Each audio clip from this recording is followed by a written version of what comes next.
যদি নিজের শরীর ভালো না থাকে তাহলে তো তুমি কোনো কাজই করতে পারবে না, আর কাজ না করলে মানুষ তো তোমাকে কথা শোনাবে। সেটা যে কোনো কাজই হোক, সেটা তুমি ওয়ার্কিং ওম্যান হও অ্যান্ড হাউস ওয়াইফ হও, যে কোনো ক্ষেত্রেই তোমার শরীর খারাপের কথা যদি তুমি কাউকে বলো তাহলে সেটা তো এক্সকিউজই মনে করবে।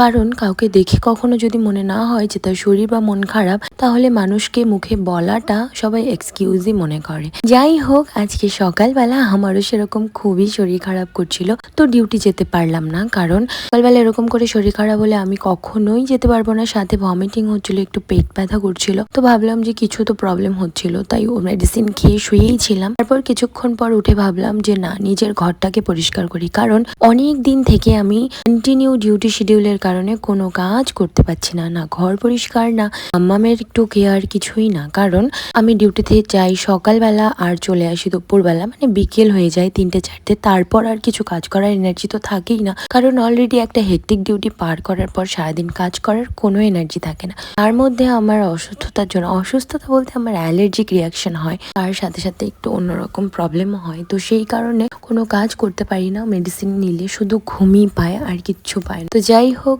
এইভাবে কাজকর্ম করতে হয়। আজকে একটু বেশি হয়ে গিয়েছিল, তাই ভাবলাম ডিউটিতে যাব না, কিছুক্ষণ রেস্ট করি, তারপর যদি শরীরটা ভালো লাগে তাহলে অ্যাটলিস্ট বাড়ির কাজগুলো করে রাখবো। তা কারণ কালকে থেকে আবার ডিউটি, তখন তো আমি আবার বিজি হয়ে যাব। আর রান্নাঘরে আমি অনেক দিন থেকে ঢুকি না, কারণ এই খারাপ অবস্থার জন্য মাই সমস্ত কিছু রান্না করে, আর এই গরমে ঘেমে আরো বেশি খারাপ হয়ে যাচ্ছে শরীরটা। তো ভাবলাম আজকে একটু রান্নাঘরেও যাওয়া যাক। অলরেডি তো সকালবেলা মা রান্না করেই নিয়েছে সবকিছু, তাও আমি গেলাম একটু মাকে হেল্প করার জন্য। আমাদের রান্নাঘরটা তো ঢোকার পরিস্থিতি নেই, বিকজ ওখানে জানালা নেই, সেই কারণে একটা এক্সস্ট ফ্যান রয়েছে, বাট তবু প্রচন্ড গরম হয়। সেই কারণে বাইরে ফ্যান দিয়ে আমি এখানে আলুগুলো কেটে দিচ্ছি, যেটা ভাজা করা হবে। আজকে আমাদের বাড়িতে আত্মীয় আসার কথা, সেই কারণে অনেক কিছু রান্না হবে। মাটন নিয়ে এসেছিল, সেটাও রান্না করব।